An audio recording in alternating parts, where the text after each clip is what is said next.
Hello everyone. तो लो जी आ गया खेसारी लाल यादव जी और रानी एक्ट्रेस का एक बहुत ही बेहतरीन वीडियो सॉन्ग जो कि फुल वीडियो सॉन्ग में रिलीज हो चुका है।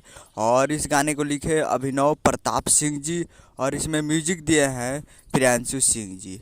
और इसे गाए हैं खेसारी लाल यादव जी और शिल्पी राज जी, जो कि आपको स्क्रीन के ऊपर दिखाई दे रहा है, जिस सॉन्ग का टाइटल रखा गया है आम के सवाद। और ये फुल वीडियो सॉन्ग में रिलीज हो चुका है और वीडियो में है खेसारी लाल यादव जी और रानी एक्ट्रेस जी, फिट में है रानी एक्ट्रेस जी।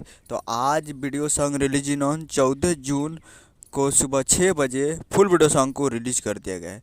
तो आज 14 जून को फुल वीडियो सॉन्ग रिलीज हो चुका है और काफ़ी बेहतरीन वीडियो सॉन्ग है और आम के स्वाद और काफ़ी ज़बरदस्त भी म्यूजिक है और प्रियांशु सिंह जी बहुत अच्छा म्यूजिक भी देते हैं।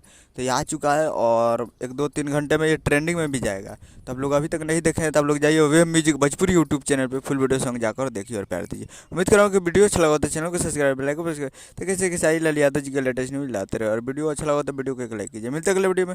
जय हिंद, जय भोजपुरी।